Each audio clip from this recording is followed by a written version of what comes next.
காலையில் 8 மணிக்கு ஒரு பையன் 8th ஸ்டாண்டர்ட் படிக்கிற பையன் தோளில் முதுகில் பைய போட்டுக்கிட்டு கிளம்பிட்டான்.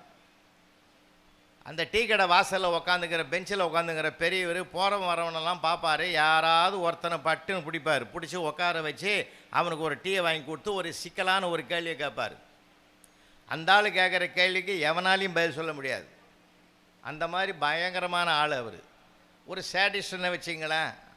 கேட்குற கேள்விக்கு அவன் முகம் சுருங்கி போய் வாடுறதை பார்த்து இவர் வளமாக சிரிப்பார். அந்த மாதிரி ஆள் என்ன பண்ணார், அன்னைக்கு அவர் தலையெழுத்து சரியில்லை பொழுது அந்த எழுத்து பாயடிக்கிற பையனை கூப்பிட்டார். வாடா தம்பி, எதனா பிஸ்கட் ஒன்று எதுவும் வேணான்னா. கிளாஸில் என்னடா படிக்கிறேன், என்ன மார்க்குன்னார். ஃபஸ்ட் ரேங்க் நான் தான் சார்ண்ணா. அப்படியா, நான் கேட்குற கேள்விக்கு பதில் சொல்லு பார்ப்பேன், நான் ஒத்துக்கிறேன்டா நீ அறிவாளின்னார். கேளுன்னா. கல்கத்தாவிலேருந்து டெல்லிக்கு நான் ஃப்ளைட்டில் போகிறேன். ஃப்ளைட்டு 800 கிலோமீட்டர் வேகத்தில் போகுது. அப்படின்னா என் வயசு என்ன சொல்லு பார்க்கலான்னாரு. இந்த கேள்விக்கு ஏதாவது அர்த்தங்குதா?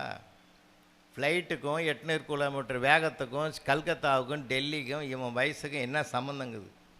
பையன் முழிப்பான்னு அந்த ஆள் எதிர்பார்த்தான். பையன் சிரிச்சுக்கிட்டே சொன்னான், சிம்பிள் அங்கிள், ரொம்ப வெரி சிம்பிள். இப்போ உங்களுக்கு ஏஜ் 60 நடக்குதுன்னா. கட்டி பிடிச்சிக்கினார் பெரியவர். எப்படா கண்டுபிடிச்ச? உண்மையிலே எனக்கு 60 தாண்டா நடக்குது. எப்படி கண்டுபிடிச்ச? இல்லை ஸ்கூலுக்கு டைம் ஆகிடுச்சுன்னா. டே ப்ளீஸ் சொல்லிட்டு போடா. என் வரலாற்றிலே நான் கேட்ட கேள்விக்கு பதில் சொன்ன முதல் ஆள் நீ தாண்டா. கொஞ்சம் சொல்லிட்டு போடா. ஒன்றும் இல்லைங்கள், எங்கள் வீட்டில் எங்கள் அண்ணன் ஒருத்தங்கிறான், உங்களை விட ஏடாகூடமாக பேசுவான். அவன் என்ன பேசுகிறான்னே யாருக்கும் தெரியாது.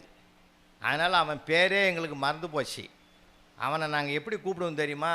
டே அரைக்கருக்கு இங்கே வாடான்னு தான் கூப்பிடுவோம். அவனுக்கு வயசு 30. அரைக்கருக்கு 30ன்னா முழுக்கருக்கு 60 தானே இருக்கணும். அதை வச்சு தான் நான் முடிவுக்கு வந்தேன்னா. புரியுதுங்களா? அறிவுக்கு பஞ்சமே கிடையாது.